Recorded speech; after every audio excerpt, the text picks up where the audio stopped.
지난번에 했던 말씀 계속 이어서 할 건데요. 같은 성경 본문입니다. 야고보서 1장 2절부터 7절까지 말씀 보도록 하겠습니다.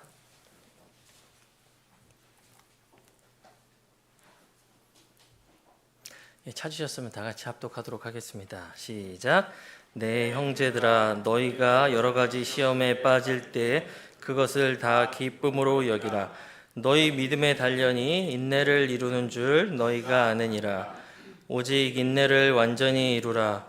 너희가 완전하고 온전하여 아무것도 부족함이 없게 하려 함이라.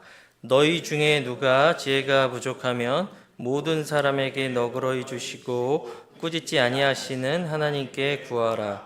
그리하면 그것을 그에게 주시리라. 그러나 그는 어떤 일에도 흔들리지 말고 믿음으로 구하라. 이는 흔들리는 자는 마치 바람에 밀려 요동하는 바다 물결 같기 때문이라. 그러므로 그런 사람은 자기가 무엇을 주께 받으리라 생각지 말라. 아멘. 제가 한 구절 더 읽겠습니다. 고린도전서 10장 13절입니다. 제가 읽겠습니다. 사람에게 공통된 것 외에는 너희가 어떤 시험도 당하지 아니하였나니 오직 하나님은 신실하사 너희가 감당할 수 있는 것 이상으로 시험 받는 것을 너희에게 허락하지 아니하시고 오히려 그 시험과 함께 또한 피할 길을 내사 너희가 능히 그것을 감당하게 하시느니라. 아멘. 제가 기도하고 말씀 나누겠습니다. 살아계신 아버지 하나님, 감사와 찬양을 오직 주님께 올려드립니다. 우리가 이 땅에 육신을 입고 살아가면서 주님, 물리적인 것들이 필요하지만 그것뿐만이 아니라 하나님께서는 먼저 하나님의 입에서 나오는 모든 말씀으로 하나님의 백성이 살아간다고 고백하셨습니다. 주님, 오늘 또한 우리 이 자리에 모여서 하나님의 말씀 나누길 원합니다. 말하는 자, 듣는 자 동일한 교훈 안에서 하나님의 말씀 배우고 열매 맺는 복된 시간 되게 하여 주시옵소서. 예수님의 이름으로 기도드립니다. 아멘.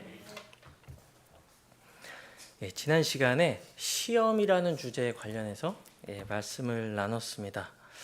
하나님께서 성도들을 시험하시지만 성도들을 죄로 유혹에 빠뜨리지는 않으신다라고 우리가 나눴죠.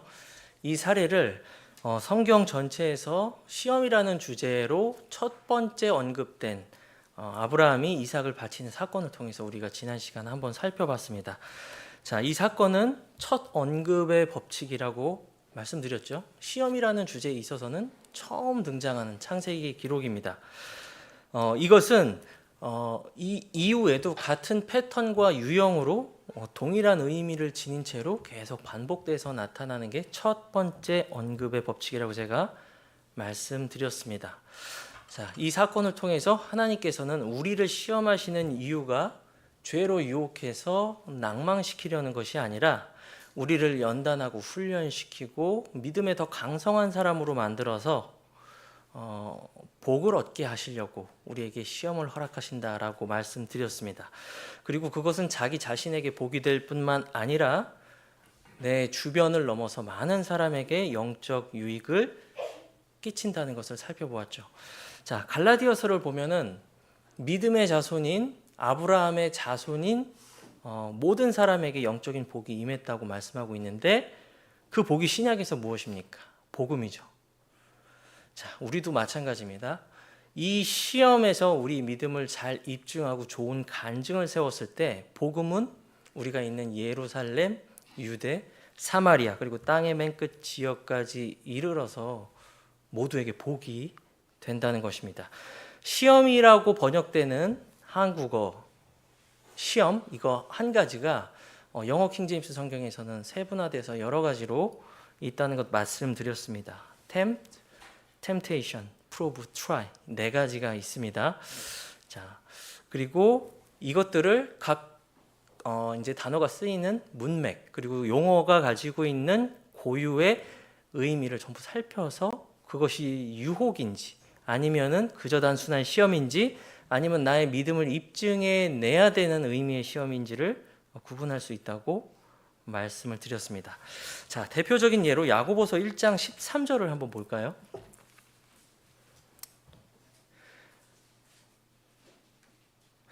아무도 유혹을 받을 때 내가 하나님께 유혹을 받는다 하지 말라. 이는 하나님께서 악으로 유혹을 받지 아니하시고 친히 아무도 유혹하지 아니하시기 때문이라라고 말씀하고 있습니다. 그런데 옆에 영어를 보시면은 유혹이 영어로 temptation입니다. 그렇죠?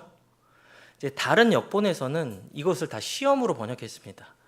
그런데 하나님께서 악으로, 죄로 성도들을 시험한다고 말씀드렸나요? 그렇지 않죠. 그래서 여기에서 temptation은 문맥에 따라서 유혹으로 번역했습니다. 원래 영어 단어가 그렇기도 하고요. 자, 이것의 의미를 조금 더 부여해 주는 것이 바로 그 다음 절입니다. entice라는 영어 단어가 나오죠. 이것은 미끼를 가지고 어떤 것을 유인한다는 뜻을 가지고 있습니다.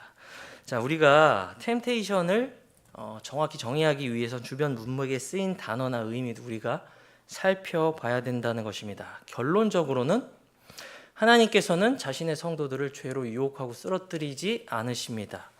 오히려 그의 믿음을 단련하고 입증해서 복을 주시려고 우리를 시험 주신다는 것이 성경에 등장하고 있는 첫 언급의 법칙에서 우리가 알 수 있는 요소입니다. 하지만 누군가는 이 주제에 대해서 들을 때 마음이 불편할 수 있습니다. 예수님께서 나를 위해서 모든 죄와 저주를 다 대신 지시고 죽으셨는데 왜 도대체 나는 이렇게 신앙생활에서 어려움을 겪어야 하는가 라는 생각을 할 수도 있습니다.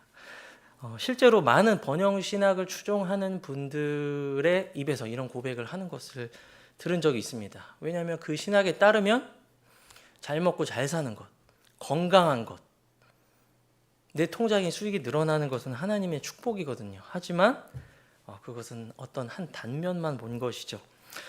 자, 이러한 부분에 대해서 철로 역정의 한 예화가 제가 생각났습니다. 말씀을 준비하면서 철로 역정 읽어보신 분들도 많겠지만 제가 추천해주고 싶은 건 이 책을 한번 꼭 읽어보라는 것입니다. 주인공 크리스천은 어느 날 성경을 보게 되었습니다. 그런데 그 성경에 보니까 내가 살고 있는 이 도시가 장차 멸망할 거라는 그 사실이 그 책에 기록되어 있었어요. 그래서 너무나도 고민하고 걱정하고 잠도 못 자다가 결국 이 주인공 크리스찬은 내가 이 장차 망할 도시, 장망성이라고 하거든요. 내가 이 장망성을 떠나겠다 결심을 하고 떠나면서 모든 사람에게 경고했습니다. 근데 이제 들었던 모든 사람들이 이 사람을 비웃죠. 심지어 가족까지도 정신 이상자가 아닌가, 내 남편이 돌았구나 라고 말하면서 크리스찬을 비웃습니다. 근데 그 중에서 한 명, 온순이라는 사람이 이제 크리스찬이 말한 것을 유심히 듣게 됩니다. 저 천성문에 도달하게 되면은 정말 영광스러운 천사들, 피조물들, 스랍들, 황금길로 둘러싸인 도시, 모든 보석으로 치장된 도시에서 살 수 있다는 얘기를 듣고 마음이 자기도 모르게 이끌려서 이제 순례의 길을 같이 떠나게 되죠. 이제 이 둘은 장망성을 떠납니다. 장차 곧 망할 도시, 이곳을 떠납니다. 부부는 꿈을 이렇게 마음에 품고요. 하지만 좋을 것만 같았던 그 여정 바로 얼마 시작되지도 않아서 큰 어려움이 닥칩니다. 이 둘이 절망의 늪이라는 곳에 빠진 거예요. 겨우겨우 힘들게 이곳을 탈출하고 나서 온수는 크리스찬한테 네가 말한 천국이 이런 거라면은 나는 가지 않겠다. 온갖 저주를 퍼붓고 악담을 하고 그 온수는 다시 장차 망할 도시, 저 장망성으로 되돌아갑니다. 자, 시험에 대해서 자기 믿음을 입증하지 못하고 히브리서에서 말하는 뒤로 물러가는 성도들의 전형적인 모습을 보여주고 있다는 것이죠. 우리가 이신칭의 교리를 굉장히 좋아합니다. 우린 믿음으로 의롭게 되면 우리 구원을 잃어버리지 않습니다. 하지만 이신칭의의 최고의 신학자가 누굽니까? 사도 바울 아닙니까? 그 사도 바울이 사도행전 14장 22절에서 이렇게 말합니다. 우리가 반드시 많은 환난을 거쳐 하나님의 왕국에 들어가야 하리라 라고 말씀하고 있습니다. 우리는 성경의 한 부분이 아니라 전체를 살펴보고 부분을 이해해야 되는 것이죠. 시험의 목적은 단순히 학생을 괴롭히는데 그 목적이 있지 않습니다. 그렇죠? 우리 수능 준비하는 친구들도 있는데 오만 가지 불평과 내가 왜 여기서 이 짓을 하고 있어야 되는가라고 이렇게 속으로 불평할 수도 있습니다. 그런데 나중에 알게 됩니다. 시험이라는 것은 그 사람이 진짜인지 가짜인지를 입증해 줍니다. 자, 여러분 한번 생각해 보십시오. 여러분이 고속도로를 가고 있는데 무면허 운전자들이 여러분의 차를 고속으로 추월한다고 한번 생각해 보세요. 자, 여러분이 사랑하는 사람이 수술대 위에 누워 있는데 그 중요한 수술을 집도하는 사람이 의사시험에 떨어진 무면허 시술자라고 한번 생각해 보십시오. 끔찍하지 않습니까? 자, 세상에서 살아가는 일에 있어서도 시험은 중요합니다. 하물며 히브리서 2장 3절에서 말씀하고 있는 우리가 얻은 이렇게 큰 구원받은 하나님의 백성들에게 있어서 시험은 얼마나 중요한 주제입니까? 그렇지 않습니까? 여러분 다 믿음으로 그냥 값없이 의롭게 되었습니다. 그것은 한 번에 이루어지는 거예요. 반복되지 않습니다. 하지만 여러분이 걸어가야 되는 성화의 길은 크리스찬이 저 좁은 문을 통해 천성문에 이르는 것처럼 내가 죽을 때까지, 주님 품에 안길 때까지 끊임없이 걸어가야 되는 계속적인 구원입니다. 저 이단 교리를 말하고 있는 거 아닙니다. 하나님께서 우리에게 성경을 통해서 분명하게 말씀하고 있는 것입니다. 자, 성화의 길을 걷는다면 우리가 무엇을 피할 수 없죠? 이 시험이라는 주제를 결코 피할 수 없습니다. 아브라함처럼 여러분도 한 사람이 믿음을 통해 은혜로 의롭게 되고 구원을 받았습니다. 자, 그것을 무엇으로 입증하겠습니까? 하나님께서는 지속적으로 저와 여러분을 프로브 하시고 트라이 하십니다. 비록 우리와 완전히 다른 구약의 경륜이지만 창세기 15장 아브라함이 믿음으로 의롭게 여겨진 창세기 15장부터 자기 독자 이삭을 번제 헌물로 바치는 창세기 22장까지는 신약교회 성도의 구원을 보여주는 한 폭의 그림과 같습니다. 자, 그 경륜이 다르다고 해서 우리가 거기로부터 교훈을 얻을 수 없다고 말할 수 없는 거죠. 그건 위험한 것입니다.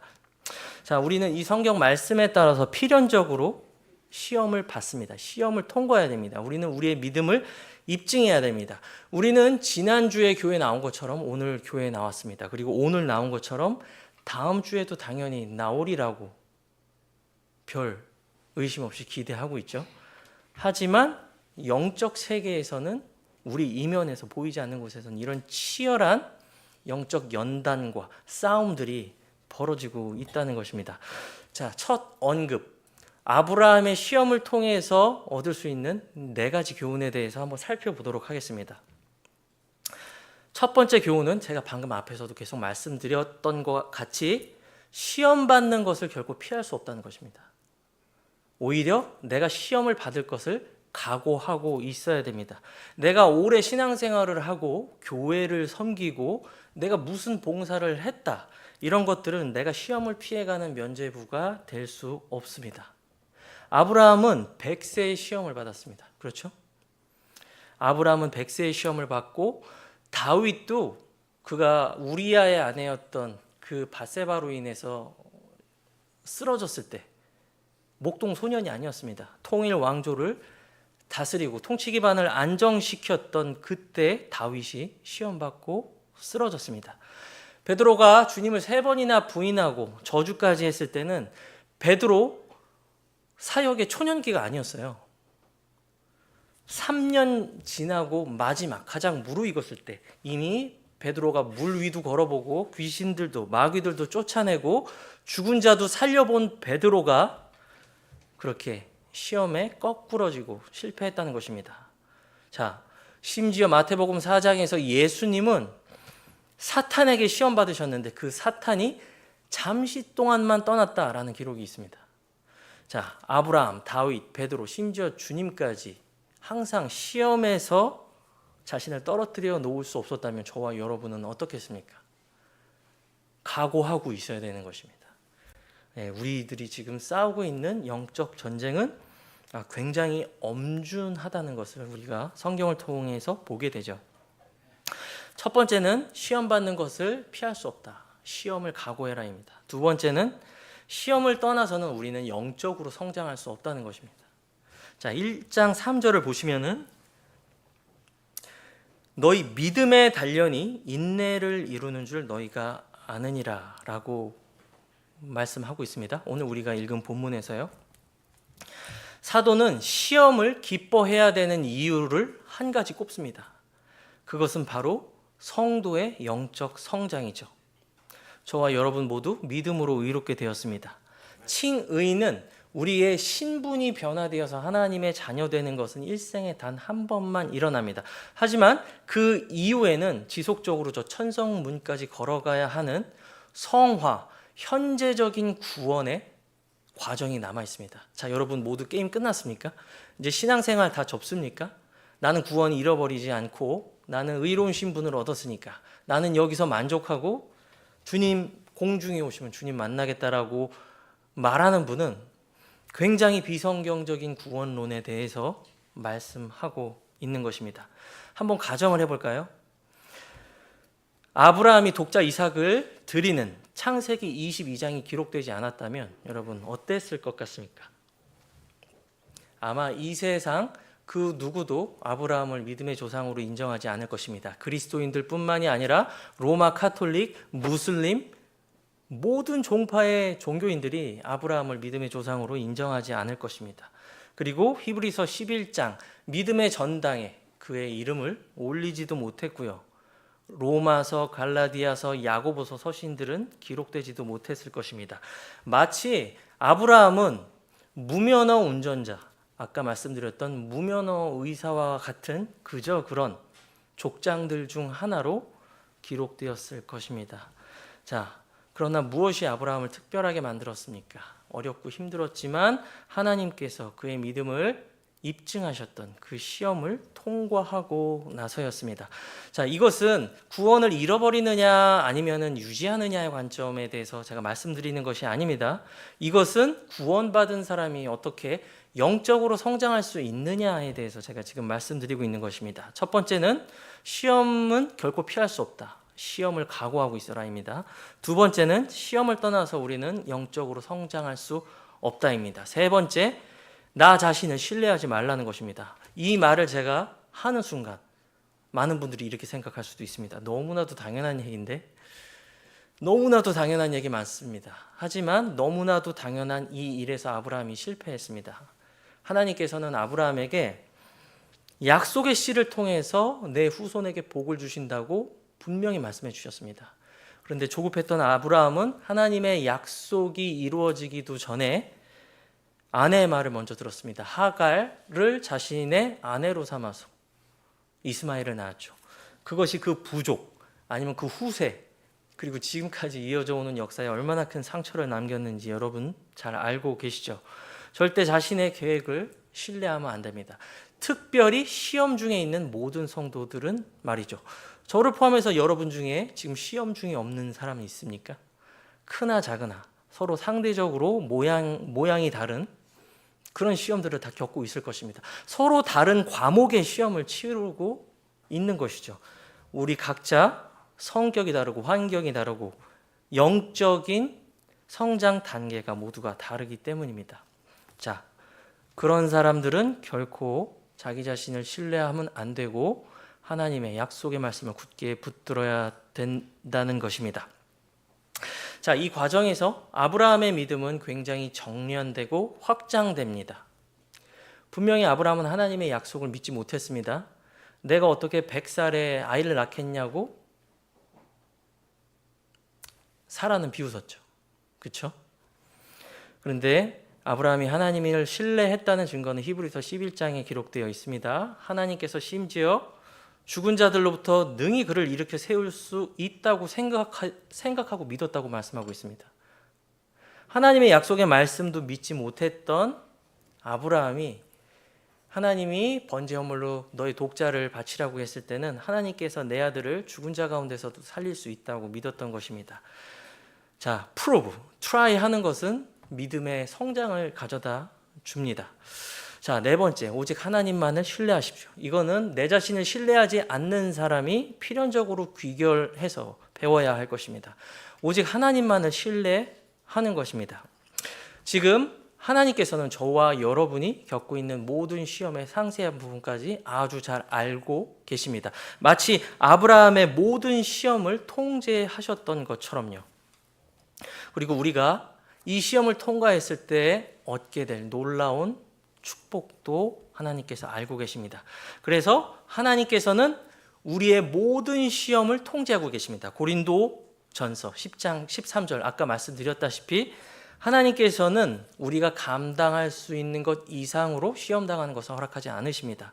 그리고 시험이 온다고 해도 그것에 대해서 피할 길을 주셔서 그 시험을 능히 감당하게 하신다고 말씀하고 있죠.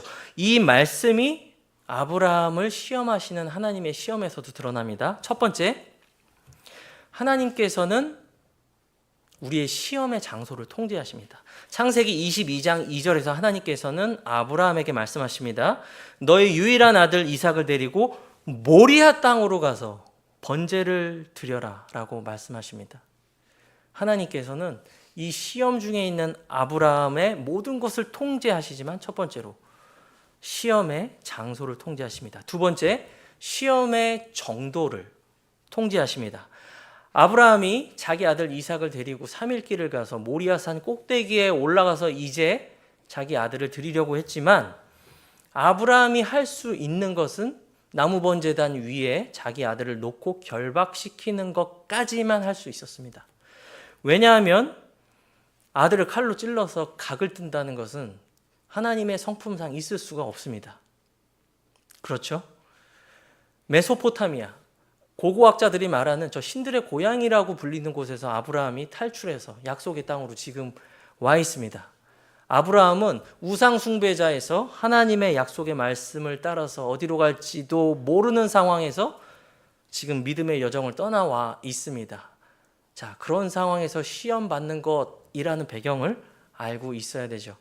오히려 하나님께서는 주변의 이방 신들을 섬기면서 인신공양을 드리는 모든 종교를 굉장히 혐오하십니다.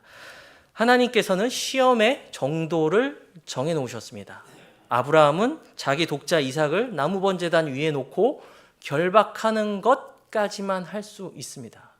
그리고 하나님께서는 무엇보다도 아브라함을 비롯해서 저와 여러분이 어디까지 견딜 수 있는가에 대해서도 분명히 알고 계신다는 것이죠. 자, 정리해보자면 하나님께서는 우리가 시험받는 장소를 통제하십니다. 시험의 정도를 통제하십니다. 그리고 시험의 시간도 통제하십니다.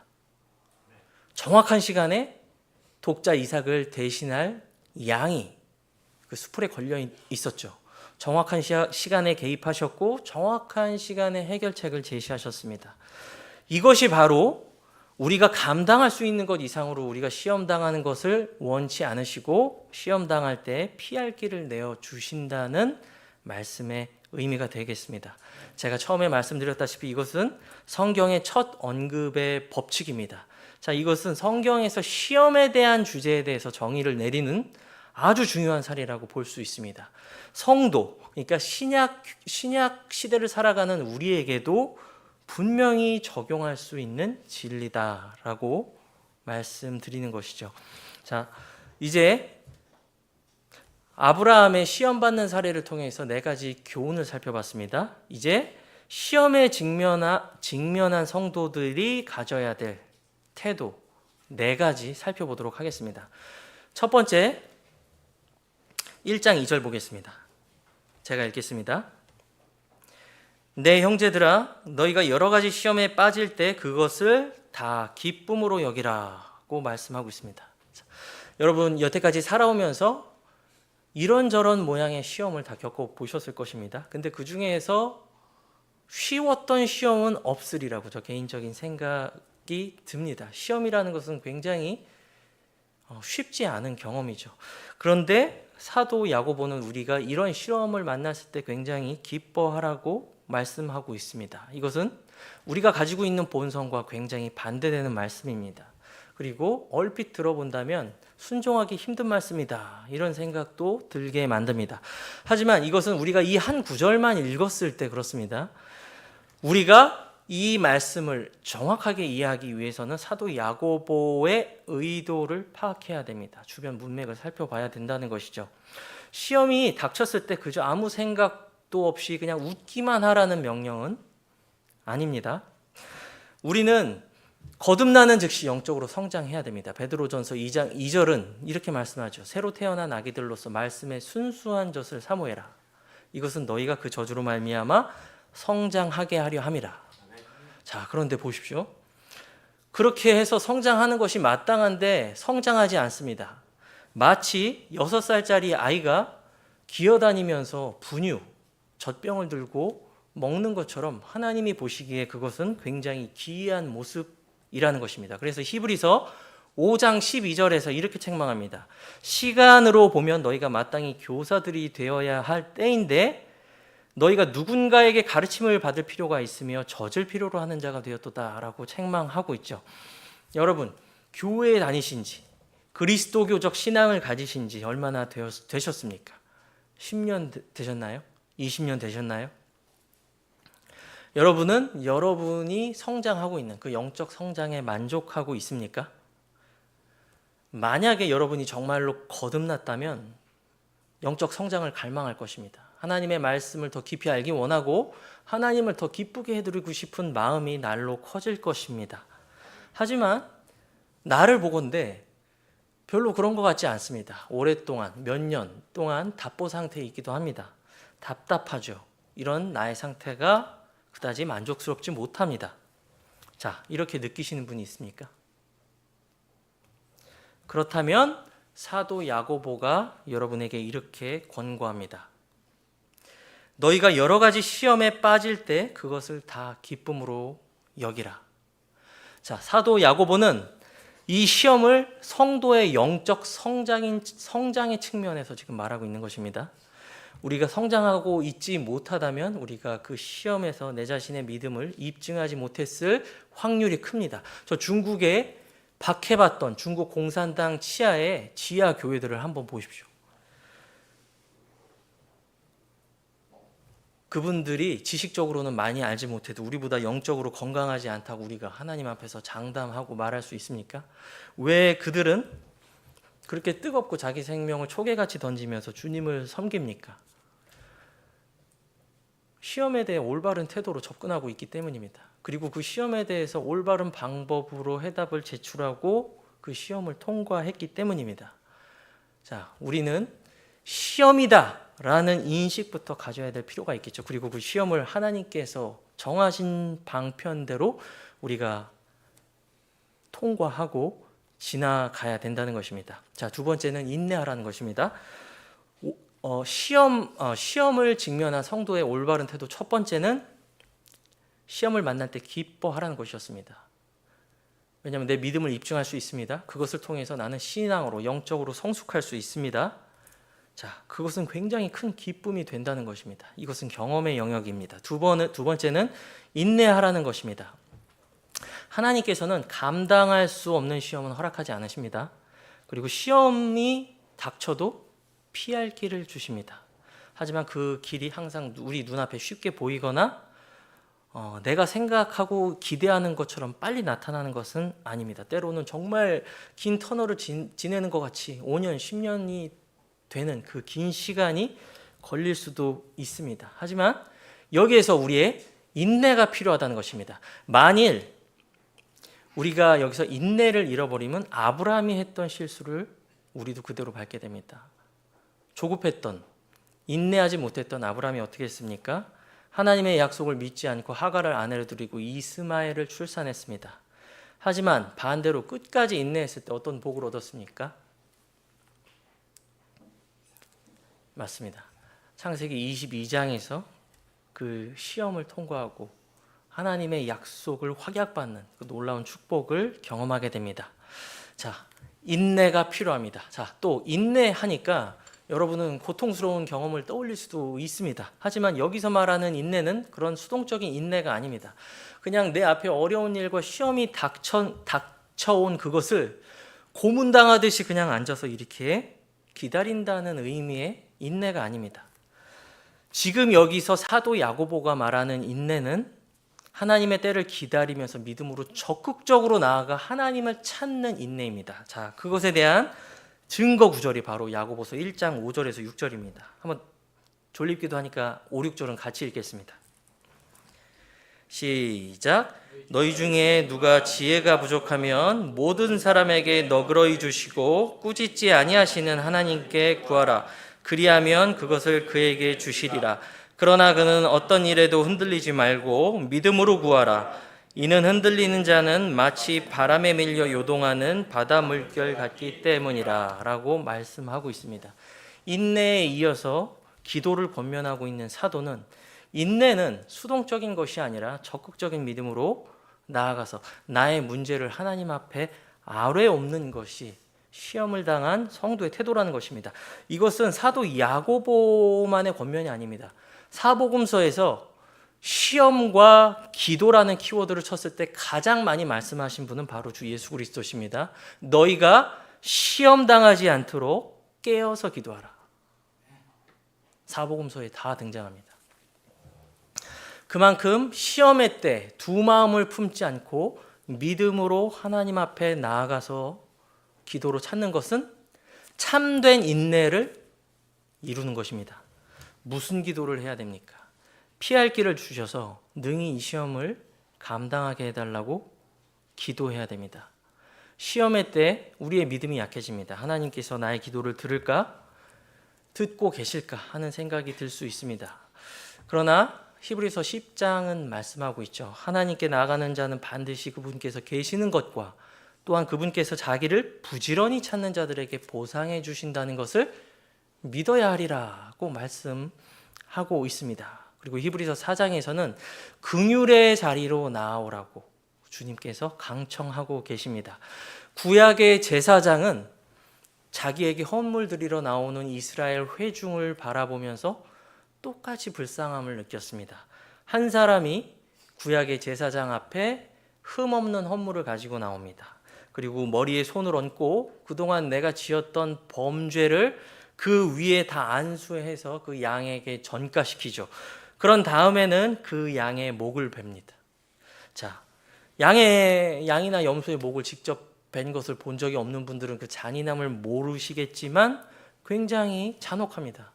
그들은 흠없고 점없는 그러한 짐승이 자기들 앞에서 죽는 모습을 볼 때 비참함을 느꼈을 것입니다. 죽을 수밖에 없는 이 연약한 육신 안에서 이 짐승들이 계속 죽어야 되기 때문이죠.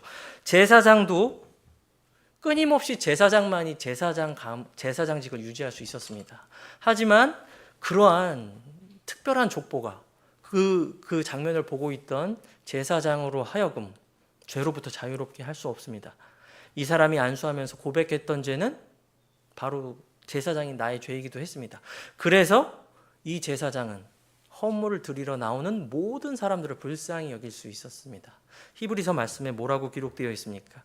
예수님께서도 하늘 성소의 대제사장, 멜기세덱의 계열에 따른 영원한 대제사장이 되셔서 그리고 다윗과 아브라함의 씨의 형상을 취하시고 모든 일에서 우리와 똑같이 고통받는 몸을 입고 오셔서 조롱, 멸시, 배고픔, 추위, 모든 것, 심지어 죽음까지 경험하셨습니다.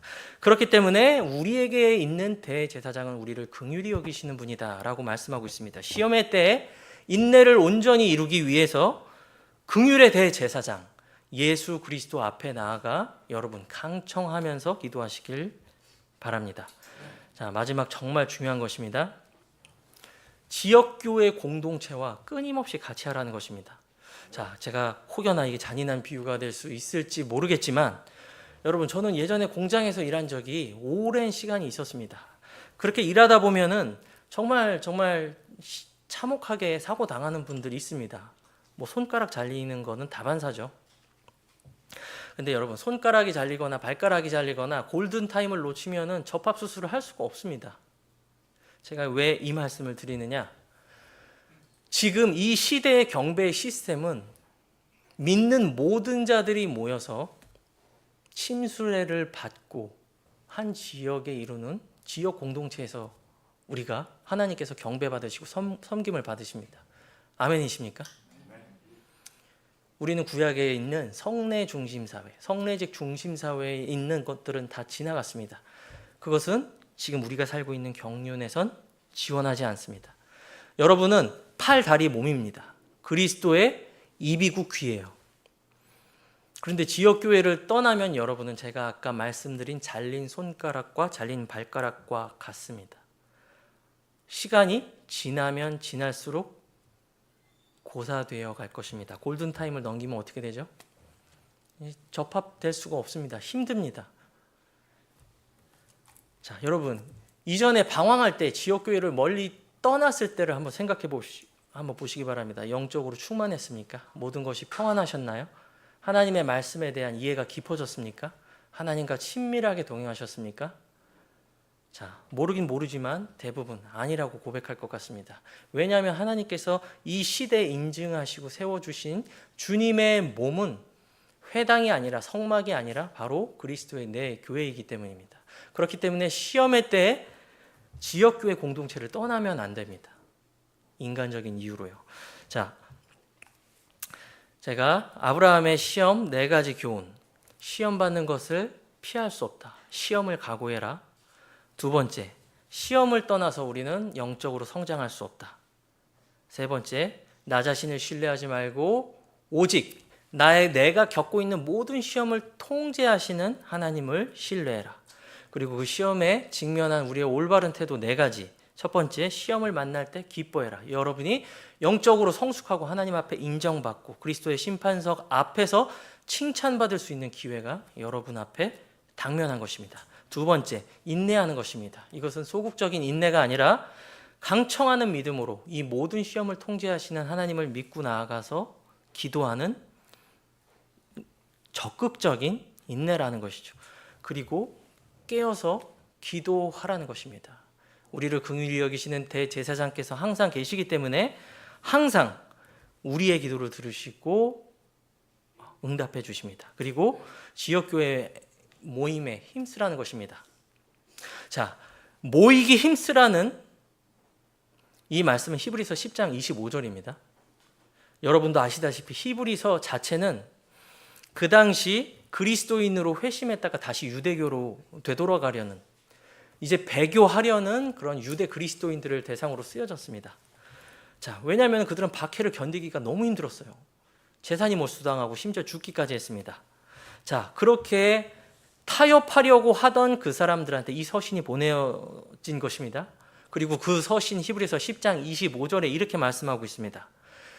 너희가 모이기를 패하는 어떤 사람들같이 되지 말고 더 모이기 힘쓰라는 것이죠. 특히 그날이 다가옴을 볼수록 더욱더 모이기 힘쓰라고 말씀하고 있습니다. 자, 저는 시험을 직면한 성도들의 태도와 또 우리가 아브라함의 그 사례를 통해서 배울 수 있는 교훈 4가지를 제가 나눴습니다. 자, 이것들을 우리 삶에 적용해서 우리가 이 어려운 시기 가운데 정말 부흥하는 서울제일심례교회가 되었으면 좋겠습니다. 기도하겠습니다. 살아계신 하나님 아버지, 감사와 찬양을 올려드립니다. 오늘 많은 사람들이 쉬는 날 산으로, 바다로, 들로 자신의 육신의 즐거움과 성취를 위해서 모든 것을 아끼지 않고 주님, 그렇게 시간을 보내고 있지만 주님, 그런 많은 세상 가운데서 저희들 하나님의 자녀로 불러주시고 주님의 지역교회로 불러주시고 또한 이런 귀한 말씀 나눌 수 있게 해주셔서 감사를 드립니다. 우리가 하나님의 시험을 불평하거나 아니면 인간적으로 해석하고 생각하거나 그것들을 경홀히 여기는 것이 아니라 말씀의 원칙에 따라서 그 시험에 입증받고 하나님 앞에 칭찬받는 그러한 신앙이 성숙하는 우리 모든 지체들 되게 하여 주시옵소서. 예수님의 이름으로 기도드립니다.